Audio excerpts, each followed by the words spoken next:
Good morning students. Last class में आयनीय समीकरण पर आंशिक प्रश्न किए थे। आज अपन कुछ इंपॉर्टेंट परिभाषाएं पढ़ेंगे जो आगे इस चैप्टर में काम आएगी। अब चैप्टर एंड पे ही है, तो पहले अपन पढ़ते हैं संगत सिद्धांत। संगत सिद्धांत वेरी मोस्ट इंपॉर्टेंट। संगत सिद्धांत दो वैज्ञानिक हुए थे, मैक्स ट्राउटर और विलियम लेविस। इन दोनों वैज्ञानिकों ने बताया कि पर्याप्त दैनिक ऊर्जा वाले अभिकारक अणु सही दिशा में अभिविन्यासित होकर जब प्रभावी संकट करते हैं तब अभिकारक अणु उत्पाद में परिवर्तित होते हैं और अभिक्रिया संपन्न होते हैं। इन परिभाषाओं में जो भी टर्म्स आ रही है, पद आ रहे हैं, उनको अभी अपन डिस्कस करेंगे। दैनिक ऊर्जा क्या होती है, प्रभावी संकट क्या होती है, तो अभी एक बार इस सिद्धांत को पढ़ लेते हैं। बाकी जो भी टर्म आएंगे उनको एक एक डिटेल में पढ़ेंगे। तो गैसों के अणुगति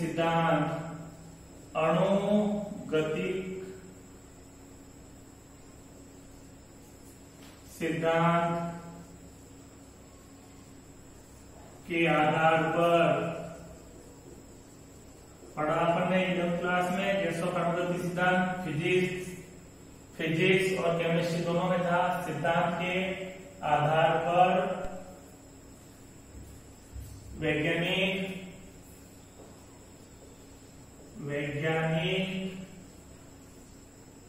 मैक्स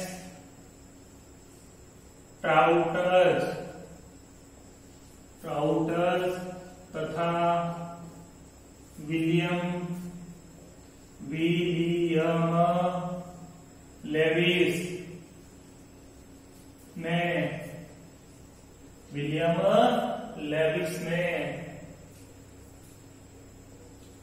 विलियम लेविस ने संगत सिद्धांत प्रस्तुत किया। संगत मतलब टक्कर, संगत सिद्धांत प्रस्तुत किया।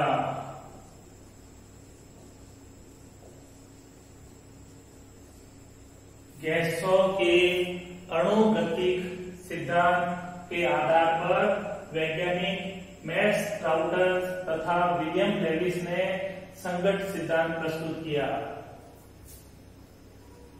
वैज्ञानिक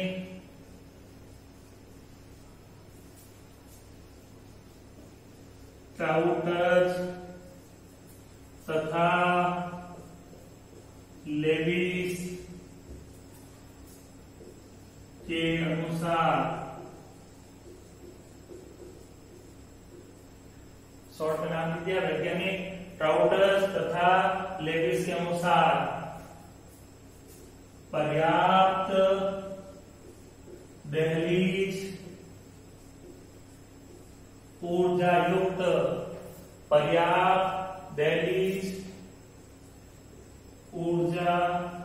युक्त अभिकारक अणु सही दिशा में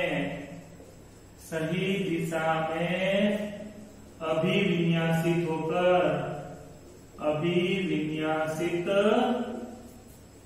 होकर जब प्रभावी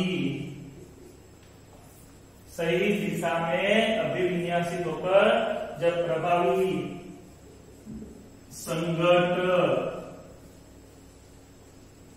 करते हैं तब अभिकारक अणु उत्पाद में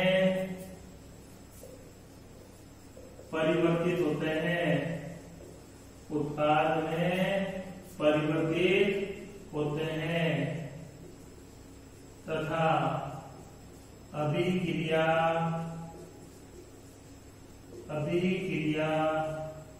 संपन्न होती है। अभिक्रिया संपन्न होती है।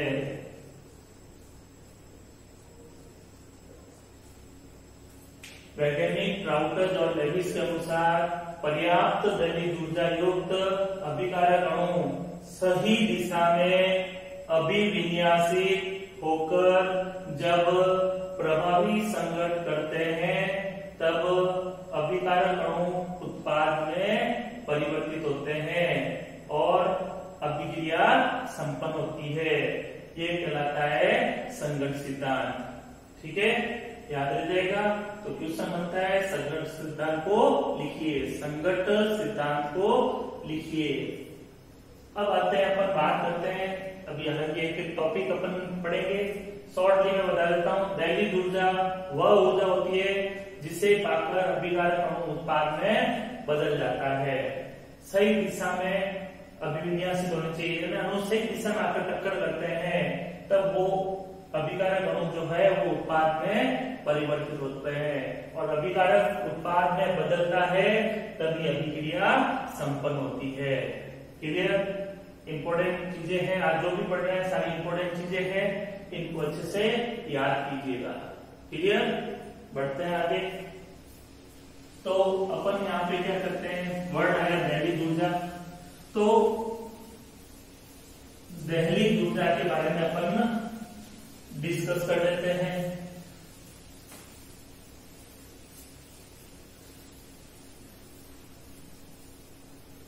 तो देखो, अभिक्रिया में भाग लेने वाले अणुओं के पास 3 प्रकार की ऊर्जा होती है। अभिक्रिया में भाग लेने वाले अणुओं के पास में 3 प्रकार की ऊर्जा होती है। औसत गतिज ऊर्जा, औसत गतिज ऊर्जा, दूसरी दहलीज ऊर्जा, तीसरी सक्रिय ऊर्जा। क्लियर? याद रखिएगा, औसत गतिज ऊर्जा, दहलीज ऊर्जा और सक्रिय ऊर्जा। अब इन तीनों को पहले पढ़ते हैं। अभिकारक अणुओं की ऊर्जा, अभिकारक अणुओं की ऊर्जा।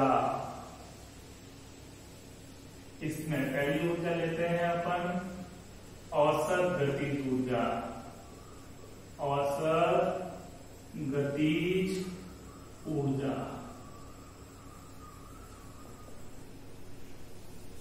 तो देखो, अभिक्रिया में भाग लेने वाले जो अणु होते हैं, अभिक्रिया में भाग लेने वाले अणु जो होते हैं उनके पास जो भी ऊर्जा होती है, उनमें जो भी ऊर्जा निहित होती है वह ऊर्जा उनकी औसत गतिज ऊर्जा कहलाती है। यानी अणुओं की खुद की ऊर्जा जो होती है वो कहलाती है औसत गतिज ऊर्जा। तो इसको इस तरह से परिभाषित करेंगे, अभिक्रिया में भाग लेने वाले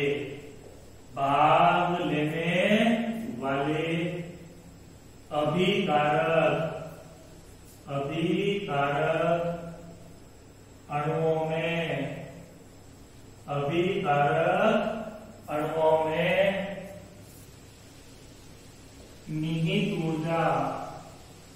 निहित ऊर्जा औसत गतिज ऊर्जा कहलाती है। औसत गतिज ऊर्जा कहलाती है।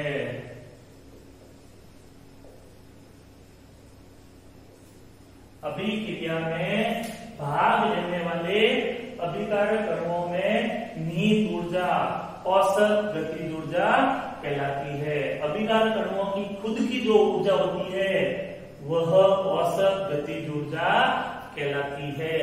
क्लियर? गुड। सेकंड लेते हैं दहलीज ऊर्जा, दहलीज ऊर्जा, दहली ऊर्जा, दोनों एक ही नाम है। तो अभिकारक अणुओं के मध्य प्रभावी संगत होने के लिए आवश्यक ऊर्जा को दहलीज ऊर्जा या दहलीज ऊर्जा कहते हैं। मतलब अभिकारक अणु को उत्पाद में बदलने के लिए आवश्यक ऊर्जा को क्या कहते हैं? दहलीज ऊर्जा। मतलब दहलीज ऊर्जा होगी तभी अभिकारक उत्पाद में बदल पाएगा। उस ऊर्जा को पार करते ही अभिकारक अणु उत्पाद में बदल जाता है। जैसे घर की दहलीज होती है, तो घर की दहलीज के अंदर जब तक लड़की होती है वो लड़की रहती है, दहलीज पार करके ससुराल चली जाती है तो वो स्त्री बन जाती है। तो लड़की से स्त्री बनने के लिए दहलीज पार करनी पड़ती है। तो यहाँ पे भी अभिकारक को उत्पाद में बदलने के लिए दहलीज ऊर्जा को पार करना पड़ता है। तो ये दहलीज ऊर्जा, तो इसको इस तरह से परिभाषित करते हैं। अभिकारक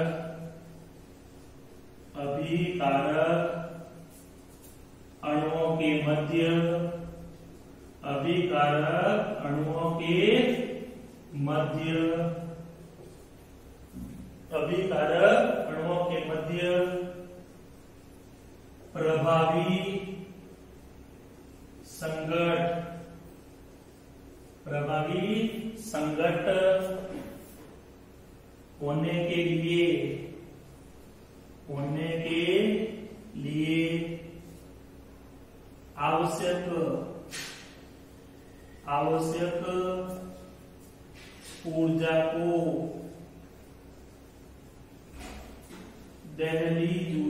संगत होने के लिए आवश्यक ऊर्जा को दहलीज ऊर्जा या दहलीज ऊर्जा कहते हैं।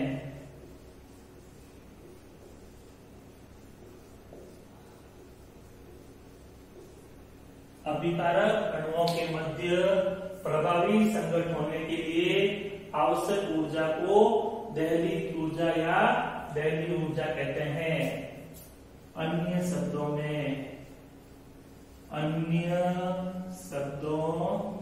में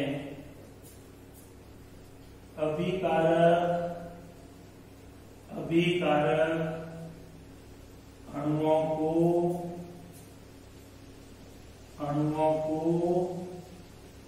उत्पाद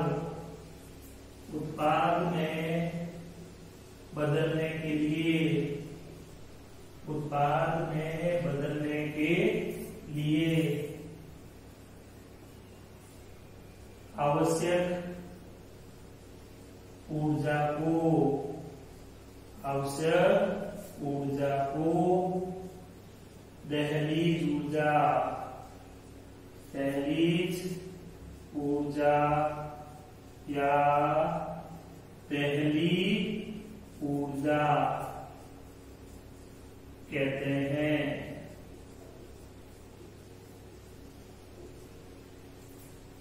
अभिकारक अणुओं को उत्पाद में बदलने के लिए आवश्यक ऊर्जा को दहलीज ऊर्जा या दहलीज ऊर्जा कहते हैं। क्लियर है दोनों परिभाषाएं? गुड। नेक्स्ट पढ़ते हैं तीसरे प्रकार की ऊर्जा पढ़ते हैं अपन, सक्रियण ऊर्जा। तीसरी ऊर्जा क्या है? सक्रियण ऊर्जा।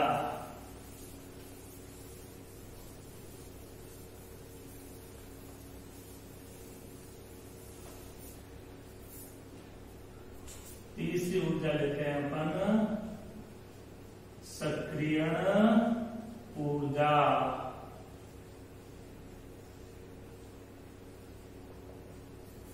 सक्रिय ऊर्जा तो अभिकारक अणुओं को दी गई वह न्यूनतम अतिरिक्त ऊर्जा जो रासायनिक अभिक्रिया को संपन्न करने के लिए आवश्यक होती है।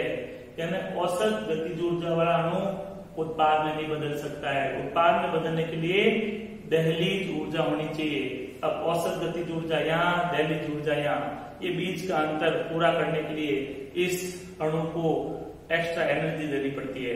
जब एक्स्ट्रा एनर्जी देते हैं तो ये दहलीज ऊर्जा पर आता है और उत्पाद में बदल जाता है। तो ये जो अतिरिक्त ऊर्जा इसको मिली ये कहलाती है सक्रियण ऊर्जा। मतलब सक्रिय ऊर्जा, दहलीज ऊर्जा और औसत गतिज ऊर्जा इन दोनों के अंतर के बराबर होती है। क्लियर? तो देखते हैं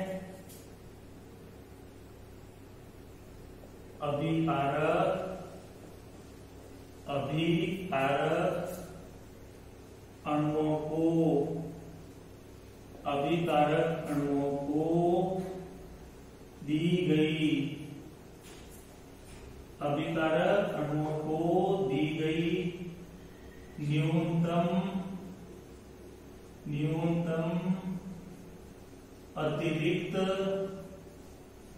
न्यूनतम अतिरिक्त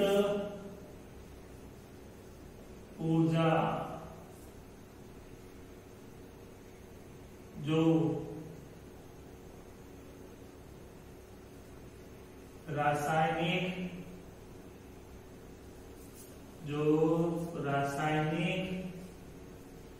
अभिक्रिया को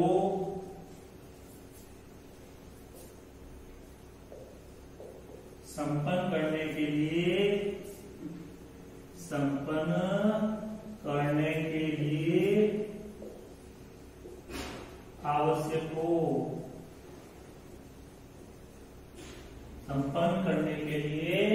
आवश्यक हो सक्रियण ऊर्जा कहलाती है।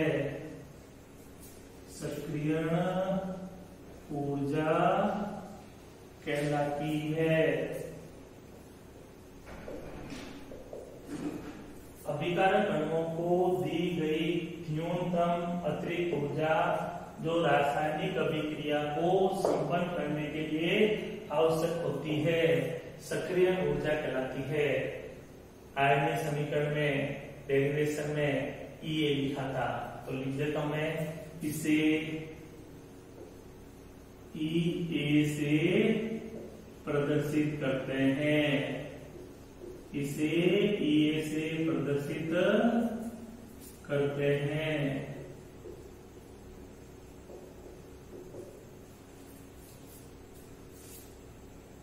सक्रियण ऊर्जा,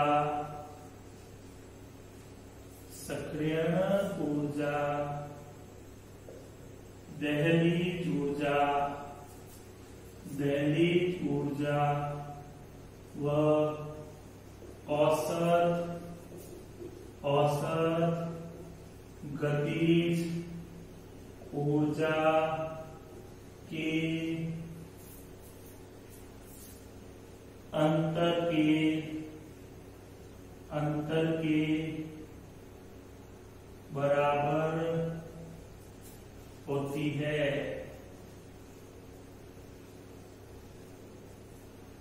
तो फॉर्मूला ऐसे बना सकते हैं अपन, सक्रियण ऊर्जा बराबर दहलीज ऊर्जा माइनस औसत गतिज ऊर्जा। तो अभिकारक अणुओं को दी गई न्यूनतम अतिरिक्त ऊर्जा जो रासायनिक अभिक्रिया को संपन्न करने के लिए आवश्यक होती है सक्रियण ऊर्जा कहलाती है। इसे ये से प्रदर्शित करते हैं। सक्रियण ऊर्जा दहलीज ऊर्जा व औसत गतिज ऊर्जा के अंतर के बराबर होती है। सक्रियण ऊर्जा बराबर दहलीज ऊर्जा माइनस औसत गतिज ऊर्जा। ठीक है, इसको एक एग्जांपल से समझते हैं अपन। जैसे किसी अणु के पास 20 किलो जूल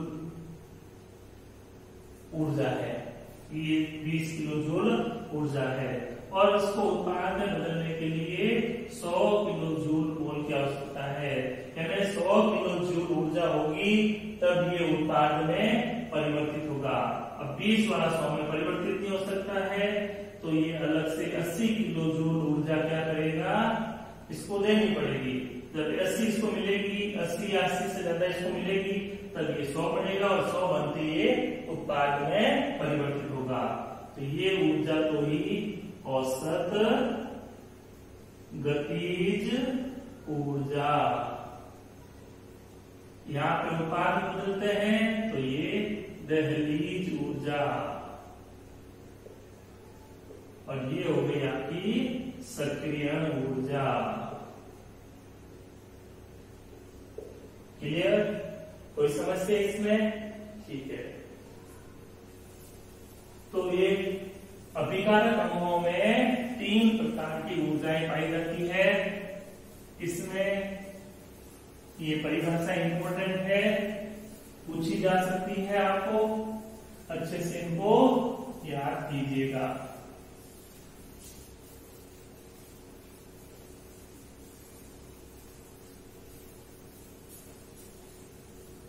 आगे चलते हैं। एक वर्ड आया था अपने पास में, प्रभावी संघट। प्रभावी संघट।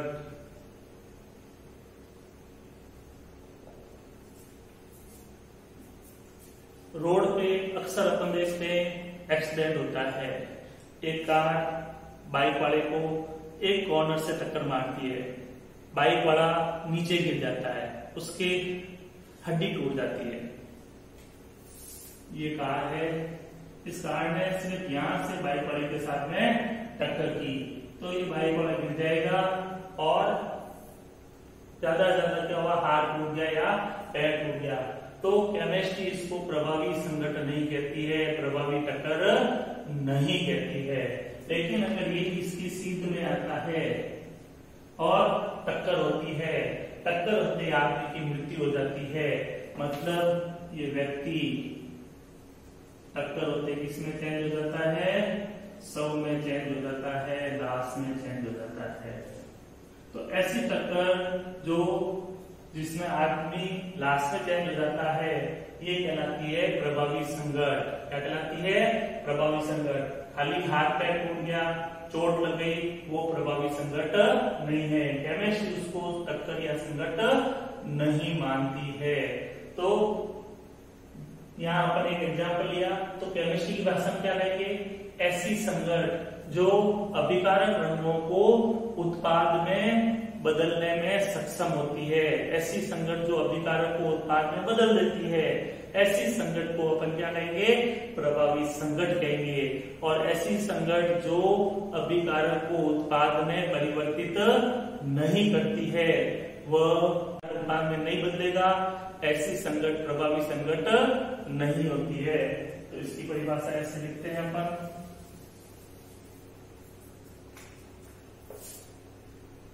ऐसी संघट जो अभिकारक अणुओं को उत्पाद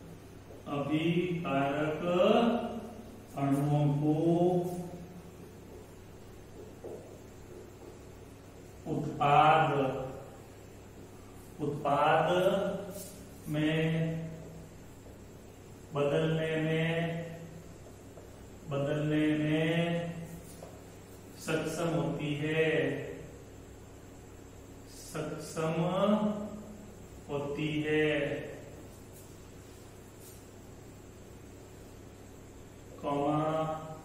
प्रभावी संघट कहलाती है।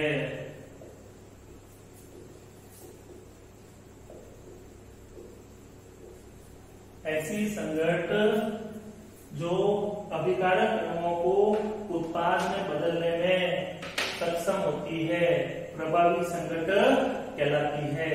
क्या कहलाती है? प्रभावी संघट कहलाती है। अब एक लेते हैं अपन संघट आवर्ती। संघट आवर्ती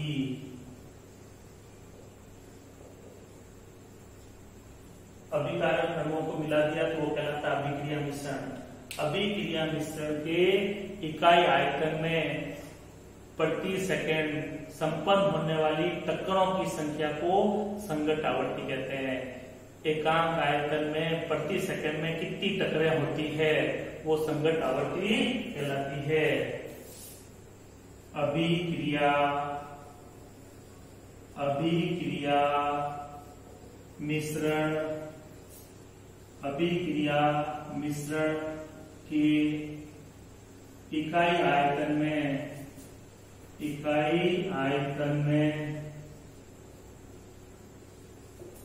प्रति सेकेंड आयतन में अभिकारक अणुओं के मध्य अभिकारक अणुओं के मध्य प्रति सेकेंड संपन्न होने वाली टक्करों की संख्या को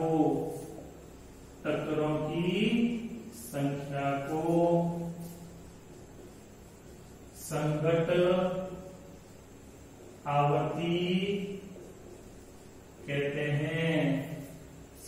आवर्ती कहते हैं। अभिक्रिया मिश्रण के इकाई आयतन में अभिकारक अणुओं के मध्य प्रति सेकेंड संपन्न होने वाली टक्करों की संख्या को संघट्ट आवर्ती कहते हैं। इसे Z से प्रदर्शित करते हैं। इसे प्रदर्शित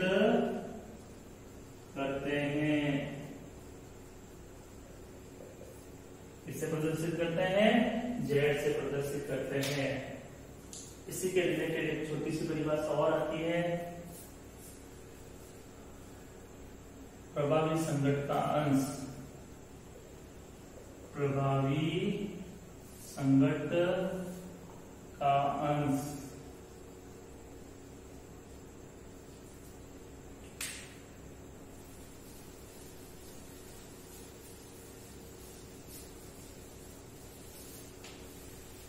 तो सही दिशा में अभिविन्यासित पर्याप्त दलित ऊर्जा युक्त अभिकारक के अणुओं की संख्या को अपन क्या कहते हैं? प्रभावी संघट्ट का अंश कहते हैं।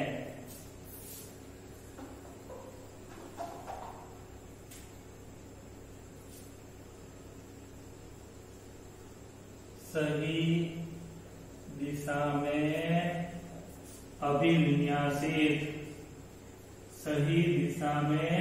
अभिविन्यासित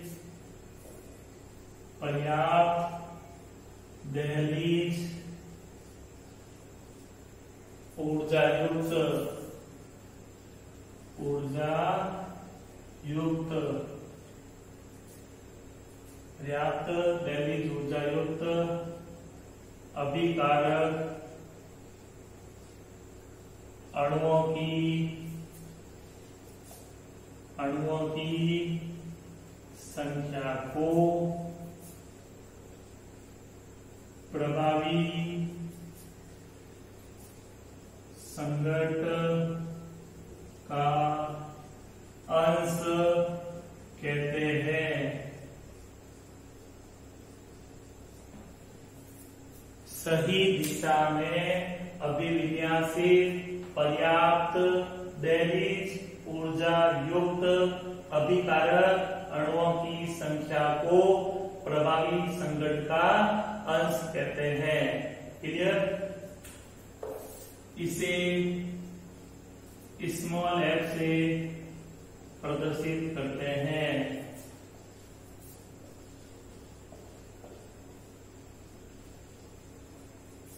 इसका सामान्य मान 0 से 1 तक होता है। क्लियर? कोई समस्या? अब देखो, प्रभावी संघट्ट अंश और संघट्ट आवर्ती और एक अपन पढ़ चुके अभिक्रिया की दर या वेग, इन तीनों में संबंध होता है। तो एक छोटा सा संबंध और लिख लेते हैं अपन, फिर इसके क्वेश्चन आंसर लिखते हैं आज के।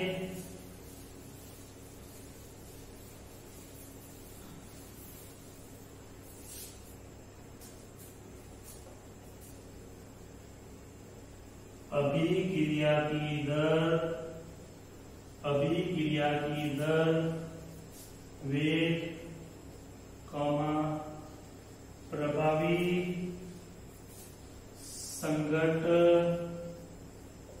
का अंश तथा संघट आवर्ती में संबंध।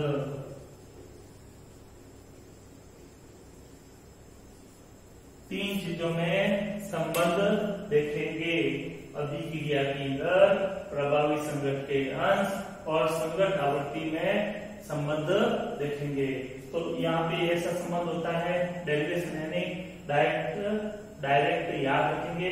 अभिक्रिया की दर इन दोनों के गुणनफल के बराबर होती है।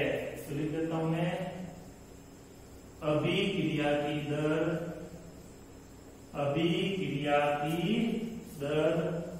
वेग लगाकर प्रभावी संघट के अंश तथा संघट आवर्ती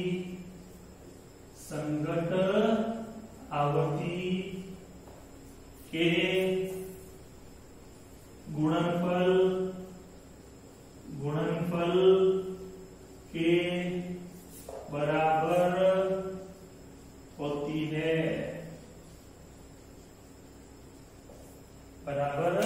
होती है, तो यहां से अपन लिख सकते हैं